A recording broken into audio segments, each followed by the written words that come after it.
Hello everyone and welcome to Dune Officers Academy. We have so far done the classification of noun, and in that we have learned about common and proper noun. So from there we are continuing it. Do refer to that video so that at least you get the clarity क्या क्या चीजें हम कर चुके हैं and किस तरीके से हम classify करते हैं. What is one abbreviation? This will help you to learn all the kinds of noun, right? So now we are going to learn about the third classification is the collective noun.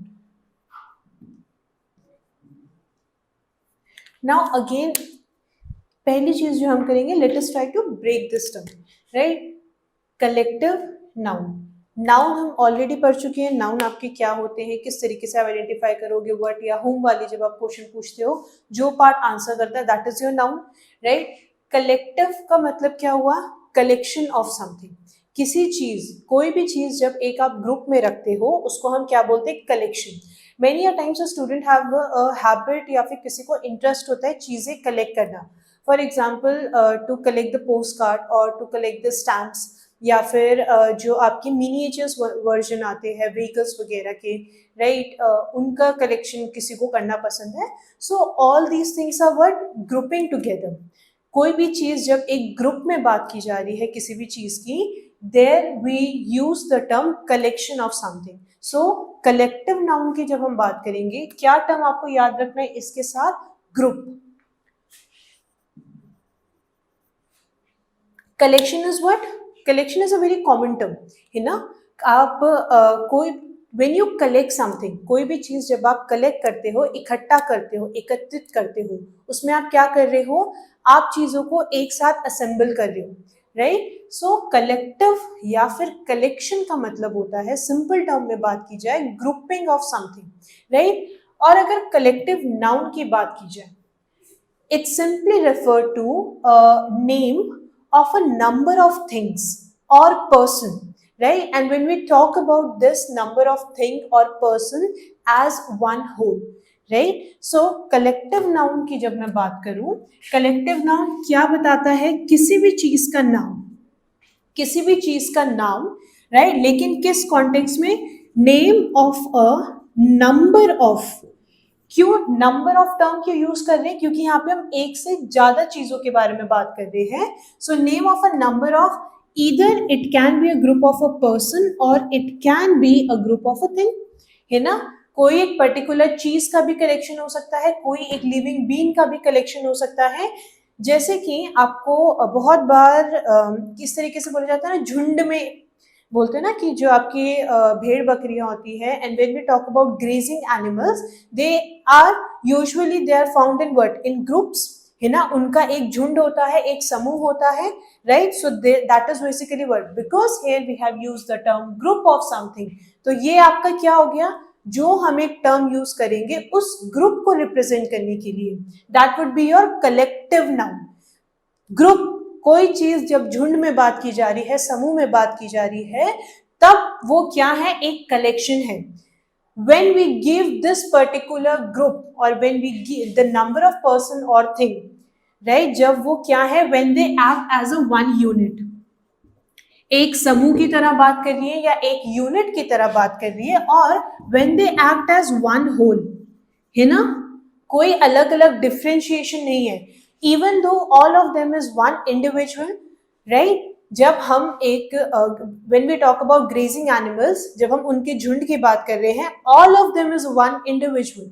But when they are group together, because there are number of living organisms involve और number of animals involve, but they are basically what? वो एक unit, या we are treating them as one whole, तब हम उनको collective noun बोलेंगे.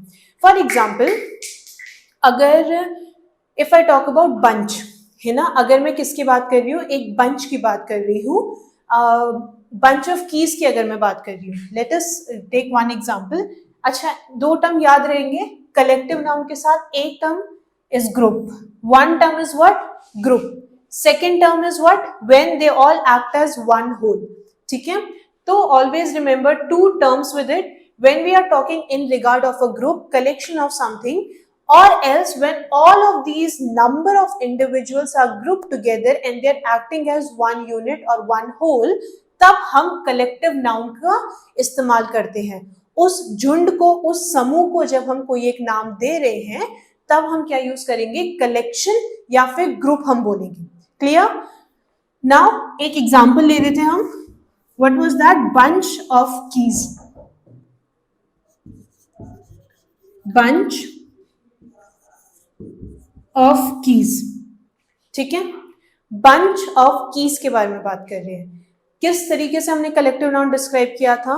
जब हम क्या बोल रहे हैं, कोई एक पर्टिकुलर चीज को जब हम ग्रुप में या फिर कलेक्टिव टर्म्स में बात कर रहे हैं और एक उसको नाम दे रहे हैं। हेयर बंच किसके लिए यूज किया गया है? हिंदी में आप क्या बोलते हो? वी कॉल दिस एज, आप बोलते हो ना चाबियों का गुच्छा। हम गुच्छा क्यों बोल रहे हैं? बिकॉज देयर जो आपकी इंडिविजुअल थिंग थे और the individual objects, they are group together, they are combined together into one whole unit. For that हमने उनको नाम क्या दिया? बंच। सिमिलरली इफ आई से हर्ड ऑफ एनिमल्स, है ना, जानवरों का झुंड, एक समूह, तो वो जो हमने कलेक्शन या फिर जब हम उस ग्रुप की बात कर रहे हैं तो हम क्या टर्म यूज कर रहे हैं? We have used a term herd. Herd क्यों इस्तेमाल किया हमने? Because there we are representing animal, right, and they all are what? अगर कई बार आपने देखा होगा कि बहुत सारे जो एनिमल्स होते हैं एक साथ जब झुंड में चल रहे हैं तो हम क्या बोलते हैं? Heard, right. आप क्या बोल सकते हो? कैटल्स बोल सकते हो, राइट। ऑल द कोई भी ग्रेजिंग एनिमल है उनके आप क्या बोल सकते हो? कैटल बोल सकते हो। So the term that we are using here is herd, right. So the herd of animal is use. So herd जो आपका टर्म है वो क्या है? It is a collective noun. Similarly bunch is a word collective noun. If I say a crowd of people, crowd क्या represent कर रहा है? बहुत सारे लोग जब एक जगह पे इकट्ठे हो रखे होंगे। कई बार आपका क्या होता है, for example there is a function somewhere, there you see a crowd.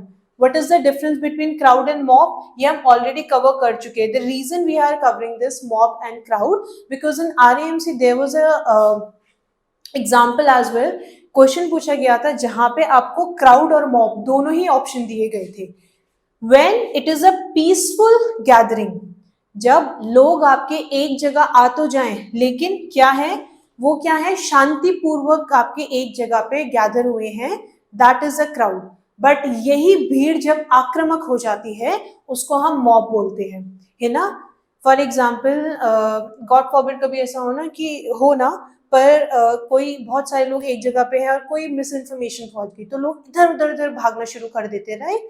तो अब वहां पे क्या है, बहुत सारी एक्टिविटी शुरू हो गई है दैट माइट हार्म एनीवन, तो वो आपका क्या है, that crowd is mob now, ठीक है। But when the people are gathered peacefully, उसको हम सिर्फ और सिर्फ क्राउड बोलते हैं। So here for the collection or group of people gathered together peacefully, I have used a term crowd. Crowd आपका क्या है, collective noun. Similarly, if I use the term mob, mob is also a collective noun. Clear? Right? So even if I talk about army, है ना, और if I say fleet, right, जो आपके ships होते हैं या वेसल्स होते हैं जब वो एक जगह पे रखे जाते हैं ना, उसको हम बोलते हैं फ्लीट, राइट। सो फ्लीट हो गया, आर्मी हो गया, बुके हो गया, बंच, हर्ड, की, ये आपके क्या है, आपने एक नाम दिया है फॉर द कलेक्शन और द नंबर ऑफ पर्सन और things when they are group together and they act as a one unit और वन होल। तो ऐसे नामों को हम क्या बोल रहे हैं, उनको हम बोल रहे हैं collective noun, right? You must know the term for a particular collective noun. जैसे कि लोगों के समूह या झुंड को हम बोलते हैं ग्राउंड, राइट, सॉरी क्राउड। सो ऐसे आपके आरएएमसी में भी क्वेश्चंस आते हैं जहां पे आपको ना एक ब्लैंक दे रखा होगा and there you have to fill up the blank कि उन पर्टिकुलर चीज के लिए क्या कलेक्टिव नाउन आप यूज कर रहे हो। For example, if the question is dash of flowers, let us suppose एक क्वेश्चन आपको आया है डैश ऑफ फ्लावर्स। जब आपने फूल जो है वो एक साथ आप इकट्ठा करते हो, उनको आप क्या बोलते हो, bouquet, right. So there you will fill up with bouquet of flowers, है ना, bouquet of flowers, please remember the spelling as well. बहुत बार एमसीक्यूज में क्वेश्चन आते हैं, कई बार सिर्फ एक ब्लैंक दे रखा होता है। So the collective noun for flower is bouquet. Clear? इसी तरीके से लास्ट में क्वेश्चन था ट्रूप ऑफ सोल्जर्स। एक और चीज, remember the difference between these two spelling. Troop, वो ये आपके क्या है, होमोफोन्स, सिमिलर साउंडिंग वर्ड्स हैं, स्पेलिंग अलग है, मतलब अलग है। ये ट्रूप सोल्जर के लिए रेफर किया जाता है। And in the question there were both options. अगर आपको इन दोनों का डिफरेंस नहीं है, बहुत चांसेस है आप गलत मार्क कर दो। This troop refers to soldiers, है ना, जो आपके सोल्जर्स होते हैं उनके लिए, जो उनके कलेक्शन को या उनके ग्रुप को हम ट्रूप बोलते हैं, TROOP। But this troop, TROUPE, this troop, इसको आप क्या बोलते हो, इस ट्रूप को हम बोलते हैं, यूजुअली आपने देखा होगा कुछ आपके परफॉर्मर्स होते हैं, डांसर्स होते हैं या सिंगर्स होते हैं, एक जगह से दूसरी जगह वो ट्रैवल करते हैं, परफॉर्म, उनके लिए हम टर्म यूज करते हैं ट्रूप, TROUPE, राइट। उन ग्रुप के लिए we are using this term. Option में दोनों ही थे, राइट। सो थोड़ा स्पेलिंग का भी ध्यान रखना, एंड स्पेशली अगर आपके ऐसे वर्ड्स हैं जो सिमिलर साउंडिंग है या जिनका मतलब सेम होता है, राइट, तो उनकी भी एक बार आप स्पेलिंग जरूर चेक करके जाना, right. So this was collective noun. Next type का जो नाउन हम या क्लासिफिकेशन हम पढ़ रहे, we are going to learn about abstract noun. Now, many a times a student has a great confusion in abstract noun, क्योंकि abstract noun आपके कई बार adjective से भी बनते हैं, कई बार आपके verb से भी बनते हैं, right? Now, the next category is the abstract noun. अच्छा, एक टर्म जो आपको पता होना चाहिए before dealing with abstract noun, आप लोगों ने टर्म सुना होगा कॉन्क्रीट, है ना, और उसी का एक ऑपोजिट टर्म होता है एब्स्ट्रैक्ट। कॉन्क्रीट का मतलब क्या होता है, इवन बोलचाल की भाषा में भी बोला जाता है कि एज सच कोई कॉन्क्रीट प्रूफ नहीं है इस बात का। What does that term mean? Concrete का मतलब होता है कोई भी चीज जो आप क्या है अपने 5 सेंसेस से आप उनको परसीव कर सकते हो। Either I can see it, either I can feel it with my skin, either I can touch it, either I can smell it, either I can here it out, right. वो आपके concrete, आप तभी बोलते हैं ना पुख्ता सबूत देने चाहिए, मतलब कॉन्क्रीट इन नेचर, राइट। आप कोई ऑडियो सुना रहे हो, वीडियो दिखा रहे हो, है ना, कोई आप ऐसी चीज दिखा रहे हो, डॉक्यूमेंटेड कोई चीज दिखा रहे हो, ये आपकी क्या है, सेंसेस फील कर सकते हैं। There we are going to use a term concrete. Anything which can be felt with our senses is what is known as concrete. ठीक है। अब मैंने क्या बोला, concrete का ही opposite क्या होता है, abstract, है ना। concrete का opposite term क्या है, abstract। तो abstract का मतलब होता है कोई भी ऐसी चीज जो आपके senses जो है ना महसूस नहीं कर सकते। Anything which your senses cannot feel. For example, if I say beautiful,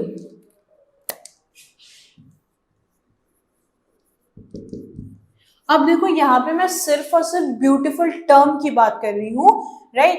beautiful girl boy कुछ नहीं, we don't use beautiful for boy, but beautiful के आगे मैंने कोई नाउन नहीं लगाया है। ब्यूटीफुल, हर के बच्चे को ये लगता है कि ब्यूटीफुल आपका क्या है, it is an adjective, but कई बार यही एक टर्म आप एज अ नाउन भी यूज करोगे। कैसे यूज करोगे? अच्छा, एब्स्ट्रैक्ट के साथ इससे पहले 2-3 चीजें याद रखना। एब्स्ट्रैक्ट के साथ anything which can not be felt by our senses, ऐसी चीज जो हमारे 5 सेंसेस जो है वो परसीव नहीं कर सकती हैं, यही चीज बोला जा रहा है। when we talk about any quality or when we talk about any action or when we talk about state, ठीक है। एब्स्ट्रैक्ट नाउन के साथ क्वालिटी याद रखना, एक्शन याद रखना, स्टेट याद रखना। Quality, for example kindness is a quality, है ना। काइंडनेस को बोलते हैं शायद से उदारता, आई एम नॉट श्योर, पर काइंडनेस का मतलब उदारता ही होता है ना, किसी के प्रति आप क्या हो, you are kind to someone. Kindness क्या है, एक क्वालिटी है, राइट। अब एक्शन, जैसे कि इफ आई से laughter is an action, laughter is an action. State का मतलब क्या हो गया, चाइल्डहुड इज अ स्टेट, है ना, बचपना जो क्या है, एक आपका स्टेट है, लाइफ का एक फेज है। Youth is also a phase, है ना, आप बोलते हो ना कि when you are young, right, teenager जब आप हैं, that is also a phase, right. या फिर मैं आपको बोलती हूँ स्लेवरी, है ना, स्पेशली जब आप अफ्रीका वाले रीजन के बारे में बात करते हो, या फिर जब आप कॉमनवेल्थ जैसे टर्म पढ़ते हो, और एल्स अगर आप जब ब्रिटिश एरा वाले टाइम में पढ़ते होंगे, वहां पे आपने स्लेवरी टर्म बहुत सुना होगा, specially in the African continent, right. Slavery was a state, है ना, अब क्या है, इट इज अ ऑफेंस, ठीक है। तो एब्स्ट्रैक्ट नाउन, तीन टर्म याद रखना, किसी क्वालिटी के बारे में बात कर रही हूँ। नाउ व्हेन आई से काइंडनेस, क्या आप काइंडनेस किसी के टच कर सकते हो, right, you can you perceive it, है ना। आप काइंडनेस क्या है, कोई सॉलिड फॉर्म नहीं है, it's rather a feeling, it's rather a quality. Similarly laughter की बात करूं, लाफ्टर आप सिर्फ महसूस कर सकते हो, हंसना किसी का महसूस कर सकते हो, है ना, सो that is the action, but that is the abstract noun, right. Similarly childhood एक फेज है, फ्लीटिंग फेज है। फ्लीटिंग का मतलब क्या होता है, something which does not last longer, है ना। अब बचपन आपका हर हमेशा रहेगा जरूरी नहीं है ना, राइट, आपके अंदर बचपना रह सकता है, लेकिन वो जो आपका फेज है, वो जो एज ग्रुप है, एक एज के बाद वो भी खत्म हो जाएगा, राइट। सो स्टेट, एक्शन, या फिर हम क्वालिटी के बारे में जब हम बात करते हैं, that is known as abstract noun. Simple term में कोई भी चीज जो आप अपनी सेंसेस से महसूस नहीं कर सकते हो, उसको हम बोलते हैं एब्स्ट्रैक्ट नाउन। Clear, alright. आपके जो एब्स्ट्रैक्ट नाउन होते हैं ना, many a times in abstract noun is found from adjective, जैसे कि काइंडनेस है, तो काइंडनेस आपके किस एडजेक्टिव से बना है, काइंड एडजेक्टिव से बना है ना, right. So kindness is made from the adjective kind. Abstract noun कई बार आपके एडजेक्टिव से भी डिराइव होते हैं, कई बार आपके वर्ब से भी डिराइव होते हैं, right. For example if I से ग्रोथ, अगर मैं ग्रोथ टर्म की बात करूं, किससे बना है ये, बाय अ वर्ब ग्रो, है ना। काइंड किससे बना है, by an adjective, sorry kindness किससे बना है, एक एडजेक्टिव है काइंड, उससे बना है आपका kindness. So abstract noun can be derived from an adjective, it can be derived from a verb, many a times it can be derived from a common noun as well. जैसे कि for example, जैसे कि childhood ही है ना, ये आपका क्या है, it is a common noun, right? Child क्या है आपका common noun है, एक बच्चा जो है वो क्या है, common noun है, और उससे क्या बना है, childhood। क्लियर। सो कई बार आपका नाउन से भी डिराइव हो सकता है, कॉमन नाउन से डिराइव हो सकता है, एडजेक्टिव से भी, एडवर्ब से भी आप एब्स्ट्रैक्ट नाउन डिराइव कर सकते हो, ठीक है। अब आ जाते हैं लास्ट टाइप का classification, which is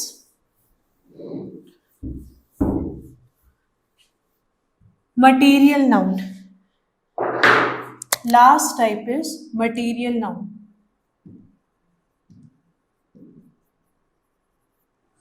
right.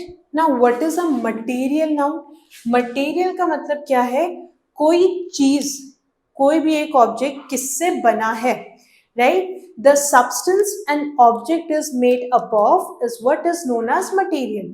For example हम ऑर्नामेंट्स की बात करें, ज्वेलरी की बात करें, तो ऑर्नामेंट्स आपके गोल्ड के भी बन सकते हैं, सिल्वर के भी बन सकते हैं, है ना, किसी के भी बन सकते हैं, कोई भी मेटल के बन सकते हैं, राइट। सो